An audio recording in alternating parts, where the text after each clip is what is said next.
Le mystérieux vieil homme a touché le visage d'un gros homme. À partir de ce moment-là, le gros homme a perdu 3 kg par jour. Il devait manger partout où il allait, sinon, il mourrait de son poids. Le personnage principal, Pelé, est un avocat poids lourd. Il pèse 300 livres. Il ne peut ni se taire ni bouger les jambes. Et il a une femme très mince. Pour contrôler son poids, elle lui prépare chaque jour un régime. Ce jour-là, Pelé a reçu une grosse affaire. Il travaillait pour un gangster. Avec ses excellentes compétences en affaires, il a transformé le noir en blanc. Il a facilement disculpé le patron.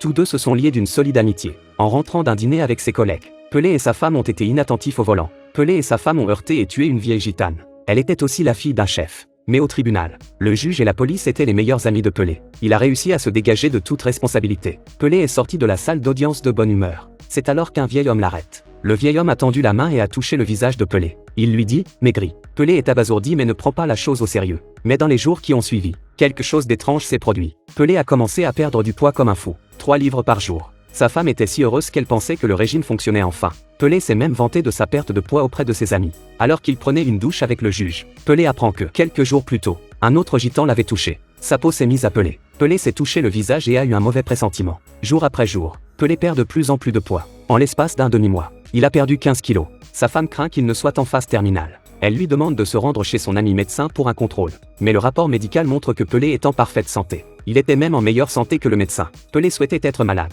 Sinon, il perdrait 3 kilos par jour sans raison. Il a peur d'en mourir un jour. Cet homme est passé de 300 kg à 150 kg en un jour. Il a mangé comme un fou. Cuisses de poulet frites, gâteau à la crème, tout ce qui est riche en calories. Mais il n'arrivait pas à grossir. Il ne peut pas grossir aussi vite qu'il peut maigrir. La même chose est arrivée au juge. Pelé l'a appris par la femme du juge. Ce jour-là, quand le vieux Gibson a touché le juge, il a dit 2 mots, lézard. Après cela, le juge a développé des écailles sur sa peau. Il est allé à la grande ville pour voir un médecin. La femme du juge est de plus en plus agitée. Elle accuse Pelé de tous les maux. S'il n'avait pas écrasé le gitan, son mari ne serait pas maudit. Pelé se rend compte de la gravité de la situation. Il parle à sa femme du vieil homme. Elle ne l'a pas cru. Elle pensait qu'il était fou. C'est alors qu'il a pensé au policier qui s'était parjuré au tribunal. Il est allé chez le policier et l'a trouvé en train de pourrir comme un monstre. Il a dit à Pelé que c'était à cause du chef des gitans. Il dit à Pelé de le tuer. Mais il attend que le chef lève la malédiction. Il n'a pas pu le faire. Le policier était profondément désespéré. Après que Pelé ait quitté la maison, il s'est suicidé. Quand il est rentré à la maison, il a découvert que sa femme et le docteur avaient une liaison.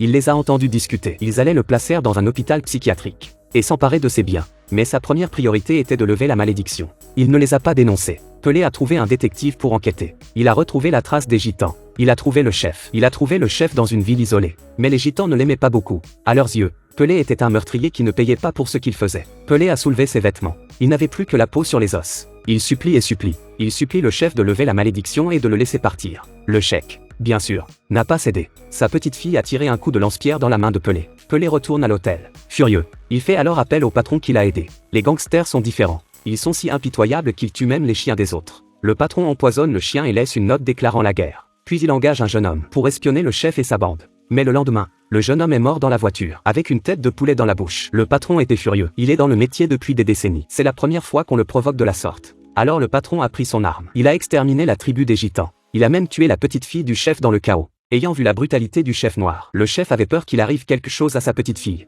Il a trouvé un compromis avec Pelé. Le chef dit à Pelé que la malédiction ne peut pas être levée, mais elle peut être transférée. Il a pris un morceau de pizza et y a mélangé le sang de Pelé. Dès que quelqu'un mange la pizza, la malédiction sera transférée à cette personne. Pelé sera complètement guéri. À ce moment-là, Pelé avait déjà quelqu'un en tête. Il a appelé chez lui pour distraire sa fille. Il lui a dit d'aller dormir chez son camarade de classe. Le soir, il a offert une pizza à sa femme et l'a incité à la manger. Quand il s'est réveillé le lendemain, elle était morte. Pelé descend les escaliers, satisfait. Mais l'instant d'après, il est choqué. Il trouve 2 vaisselles dans l'évier. 2 personnes avaient donc mangé la pizza. La fille était très heureuse de voir son père aller mieux. Just had a piece of your pie for breakfast.